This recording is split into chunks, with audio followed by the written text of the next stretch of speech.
Hello everyone, I'm Kubra Aksoy. I'm a lecturer at Hasan Kayoncu University, which is a university in the southeast part of Turkey. Today I'm gonna talk about language cognition and culture under the topic of sociolinguistics in English language teaching. Let's start with the contents of the slide.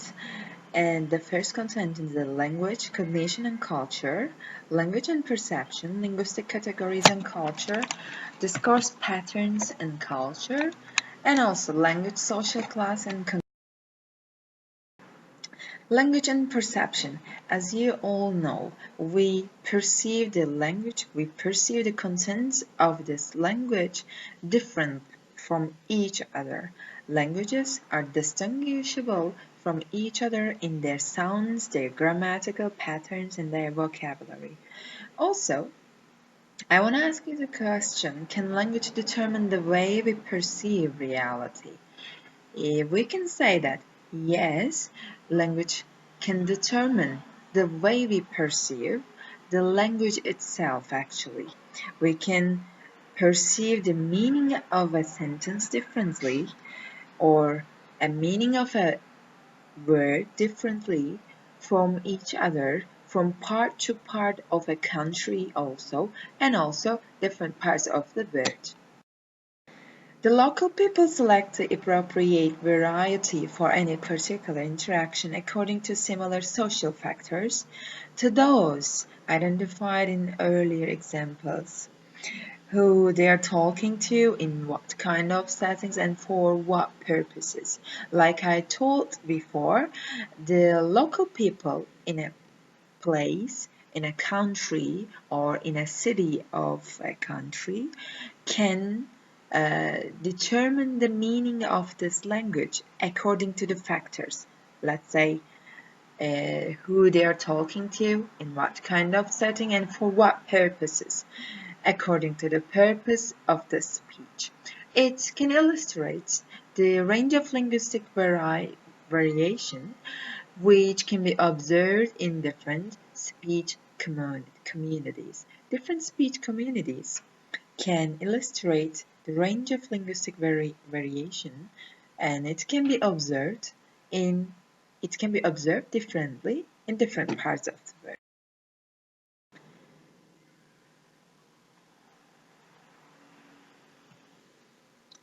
Verbal hygiene is the thought-provoking term to describe how people respond to the urge to intervene in matters of language. And in the last part, is there a close relationship between language and thought? How does language influence the way we perceive others?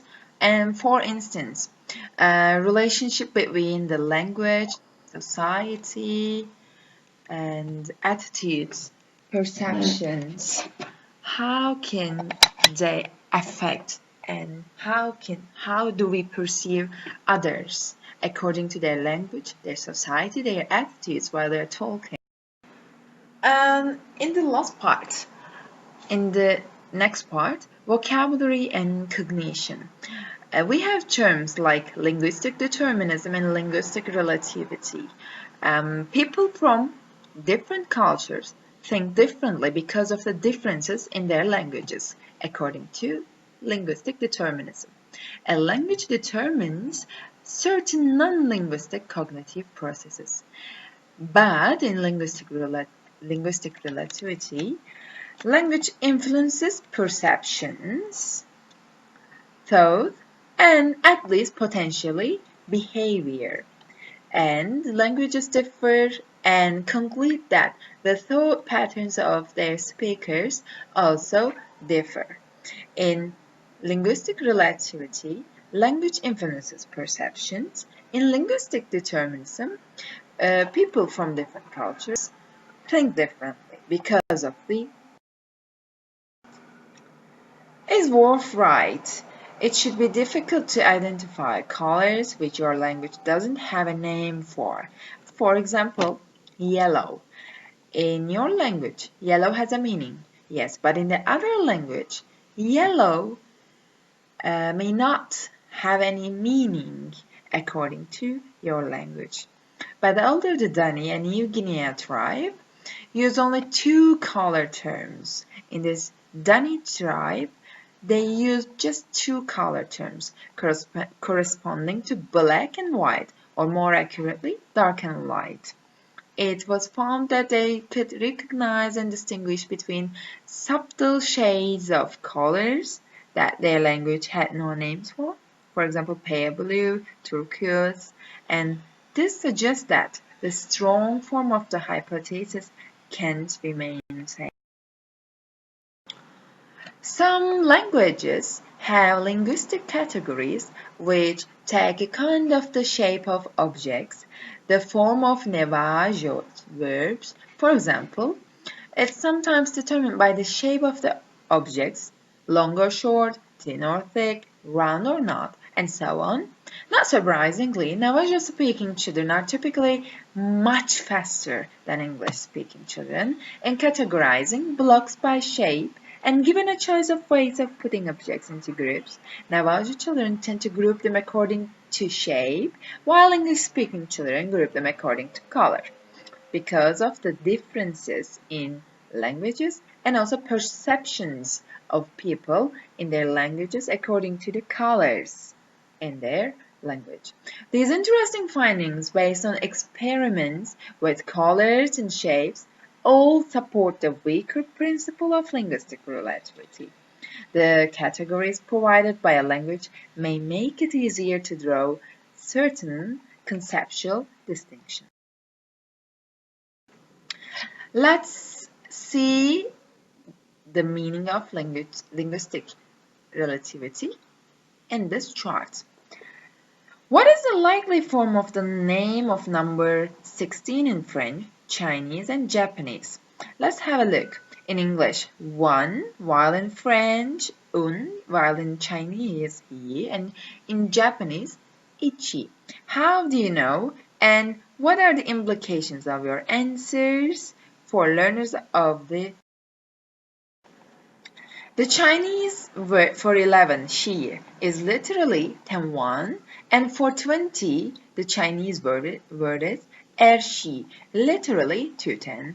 Consequently, learning to count beyond 10 is easy for Chinese-speaking children than for English-speaking children, because the meanings are translated directly actually, and they encode the time according to languages, cross-language, and cross-culture. And grammar and cognition. We have grammatical categories such as tense, aspects, and gender encode aspects of reality differently in different languages. Hopi conception of time is fundamentally different from that of Western cultures. Hopi is another tribe, like Worf, according to Worf, concluded that the Hopi think in terms of cycles of events and sets of processes rather than units of time.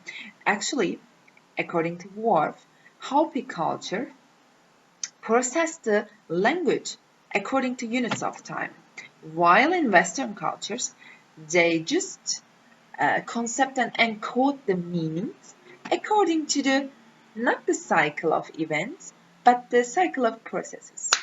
Yeah. And speakers of different languages and cultures filter or cut up reality. It is widely accepted that certain concepts may be more quotable or easier to express in some languages than in others. Like I have given the example of colors.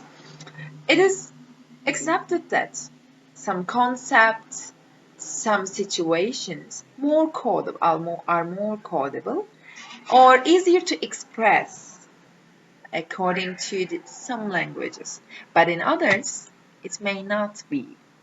Grammaticalized or grammaticized when it functions less and less like an independent lexical item and more like an element in the grammatical system, such as an affix or auxiliary verb.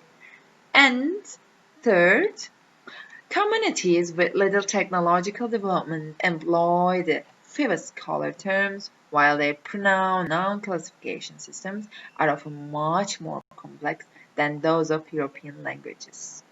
Yeah. Let's skip this one. Yeah. And the other part, linguistic categories and culture. Simple societies cannot have complex grammars. They just have the basic grammar structures, grammar patterns, and they use to convey the meaning, convey or express their opinions. Kwaikud, a Native American language, for example, requires the grammatical classifications of nouns based on whether they are visible or not. They just classifies them according to their visibility. But in French, every noun is assigned to one of two genders. You have to express a word according to their genders. Or if you are using affix, you have to use them according to, or if you want to just make up a word, you have to use this gender items in these languages. And the verbal about human males, amenables, and in this language, non-flesh food, everything else is used according to some addings to a language. Fish are in class 1 because they are animate fish in class 1. Let's see. And fishing implements are also in class 1 because they are associated with fish. It means that a root of a word or with addings are associated if it is associated with the same meaning or the same noun, they are categorized according to it. Sun and stars are in the same class as fire. Let's see. And the moon is a male and husband of the sun, which is female. Hence, the moon is in class 1 with men. So, they are categorized according to their gender. If it is thought like it is a man, it is categorized differently from the other one. Birds are believed to be the separates of that human females, and hence, they are also in class 2. Yeah, because it is a human and a separates of a female, so it is categorized second part. So, less tangible concepts such as kinship further illustrate the complexities of the relationship between language and culture. In a culture Maori, relative age is very, very important. Even the status of the tribe or iwi to which you belong will be identified in Teina and Tuakana terms relative to other tribes. So, according to the tribe that you belong to, you can be categorized culture.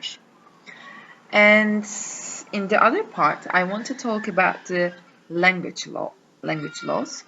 As the languages disappear, the information is harder to retain and it gradually disappears too. Language laws also entails the loss of insights about human perception and the meanings and the conveying of a meaning. Other important reasons for deploring languages laws is the fact that when people lose their language, their distinctive socio-cultural identity is also put at risk. Because if a language exists, actually a human being exists. So they are nearly the same thing. People whose language has been swamped by another often lose confidence in their abilities and develop poor self-esteem. If you don't have any culture, if you don't have any language that you belong to, it means that you may lose your confidence, you may lose your confidence in your ability, and also you can develop poor self-esteem. But if you are belong to a language community, and if you are belong to a tribe or any category, it means that you can develop your self-esteem according to your ability and your community.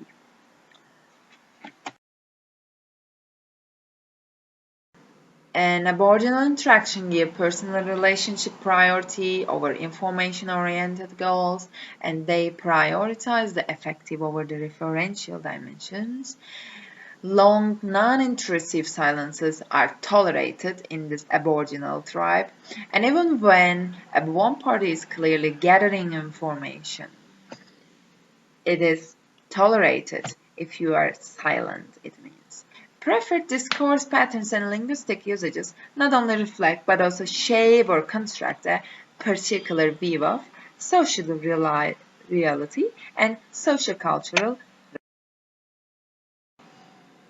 And this is the same thing, and I wrote under the category of exercise 13.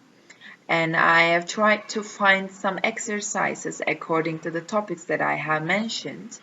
And you can read those statements and the text as an example of the pre-mentioned item.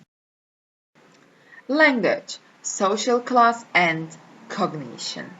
Middle-class children do well in school.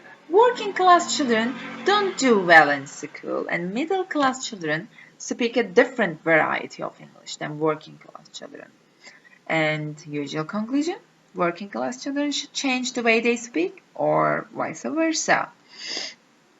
Restricted code might also constrain that the cognitive abilities of those who use it. The language which children use might affect what they were capable of perceiving and even their thinking abilities. It means that social classes, if you are in mid-social class in your community, and if you are using wide range of vocabulary according to your environment and your family, your school time, it determines the quality of your conversation, and also it determines the value you give to a language. And that was all I want to talk about the sociolinguistic in English language teaching. And if you are wondering about any topic, or if you want to ask me a question, or just email me, and you can reach via LinkedIn from this link. Thank you very much for listening to me, and see you soon.